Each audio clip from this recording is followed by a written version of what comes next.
नागपुर जिले के सावनेर में रामनवमी 26 मार्च के अवसर पर विश्वास शांति के लिए भव्य महाआरती का आयोजन किया जा रहा है, जिससे हजारों दीपों के साथ सामूहिक आरती कर ग्रीन वर्ल्ड रिकॉर्ड बनाया जाएगा। नगर परिषद ग्राउंड के शाम 5:30 बजे होने वाले इस कार्यक्रम में महाराष्ट्र के मुख्यमंत्री देवेंद्र फडणवीस की प्रमुख उपस्थिति रहेगी, जबकि उपायोजन विधायक डॉक्टर आशीष देशमुख के नेतृत्व में किया जा रहा है। यह महाआरती के जरिए अयोध्या में बने हुए रिकॉर्ड को तोड़ने का संकल्प लिया जा रहा है और इसके माध्यम से देश का उद्देश्य रखा जा रहा है। देश की वैश्विक परिस्थिति पर विधायक डॉक्टर आशीष देशमुख ने अपने विचार साझा किए।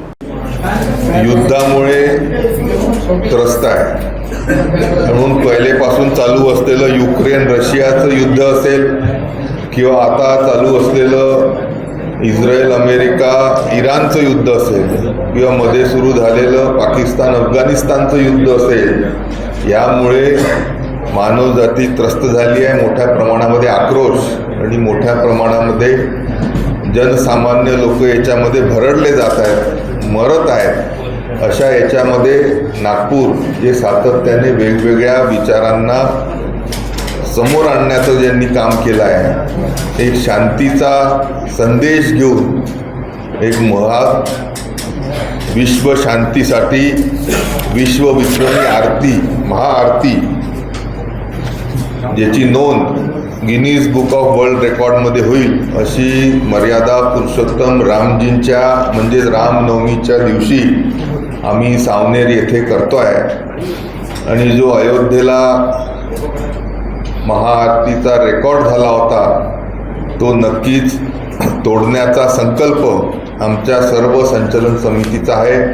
त्यासाठी महाआयोजन हे येणाऱ्या 26 तारखेला संध्याकाळी सावनेर येथे होत आहे।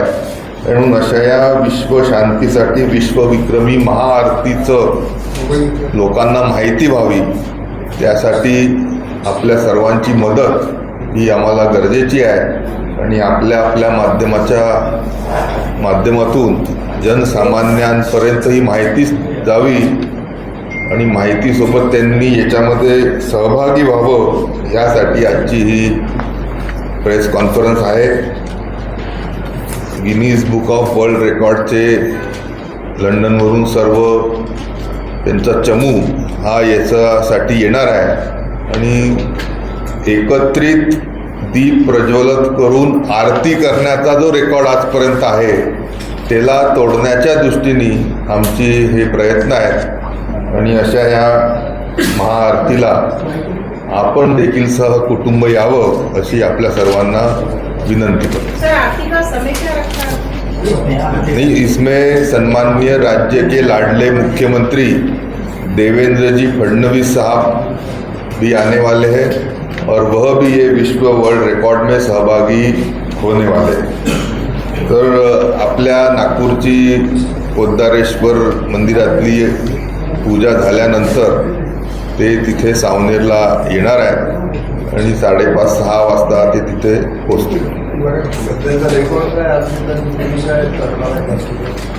नाही, आताचा जो अयोध्येमध्ये रेकॉर्ड झाला तिथच्या मुख्यमंत्र्यांच्या उपस्थितीमध्ये तो जो रेकॉर्ड आहे तो एकत्रित जवळपास 2,500 लोकांनी येऊन आरती केल्याचा रेकॉर्ड आहे।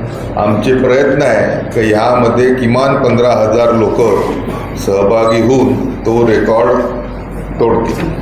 अयोध्येमध्ये जो दीपोत्सव होतो दिवाळीच्या पूर्वी, त्याच्यामध्ये मला जे काय आकडा आठवतो 40-45 लाख दिव्यांचा आकडा होता आणि तो रेकॉर्ड झाला होता। त्यांनी त्यांचाच रेकॉर्ड मोडला तो त्या दीपोत्सव आणि आरती याच्यामध्ये फरक आहे। एकत्र येऊन सायमल्टेनियसली दिवे फिरवण्याचा हा रेकॉर्ड आहे, त्याच्या संदर्भात आपण बोलतो आहे। हा देखील तिथच्या मुख्यमंत्र्यांच्या उपस्थितीत झाला होता। तो तोडण्याचा आणि त्याच्यापेक्षा जास्ती लोकांनी एकत्रित येऊन महाआरती करण्याचा विश्व record Guinness book of world रेकॉर्डमध्ये याची नोंद देईल अशी ह्या महाआरतीचं स्वरूप आहे। योगी आदित्यनाथांच्या उपस्थितीचा रेकॉर्ड देवेंद्र फडणवीसांच्या उपस्थितीत तोडला जाईल। त्याने बघा, तोडल्या जाण्यापेक्षा त्यांच्यापेक्षा जास्ती संख्येने एकत्रित येऊन लोक रामनवमीच्या दिवशी रामाला आरतीच्या रूपाने या विश्व शांतीसाठी प्रार्थना करते। आकडा किती रे? हजारो म्हटलाय, आकडा किती राहणार? त्याने मी सांगितलं ना, किमान 15,000 लोक याच्यामध्ये सहभागी होते. भाऊ, हे महिला आणि पुरुषांनी आधार कार्ड घेऊन यायचं म्हणलं तर त्याचा काही फटका बसणार नाही तुमच्या या सूचनेचा? त्याने याच्यासाठी म्हणतो आहे, म्हणजे त्याच्यामध्ये गिनीज बुक ऑफ वर्ल्ड रेकॉर्डचे जे नियम आहे, अच्छा. दिव्यांचा हा महाआरतीचा कार्यक्रम आहे. म्हणजे आपण जिकरीचं काम करतो आहे, अशा याच्यामध्ये लहान मुलं जर आले आणि त्यांच्या हातून काही चूक झाली तर काही म्हणजे काही दुसरं घडू नये अशी अपेक्षा असल्यामुळे किमान मोठे 18 वर्षापेक्षा लोक आले तर चांगलं होतं.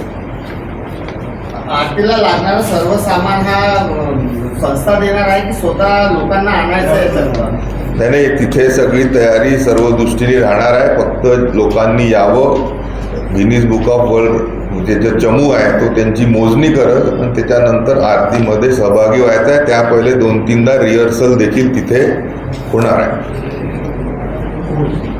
या संदर्भात डॉक्टर पोद्दार साहेब बोलते. आव्हान करायचं जिल्ह्यात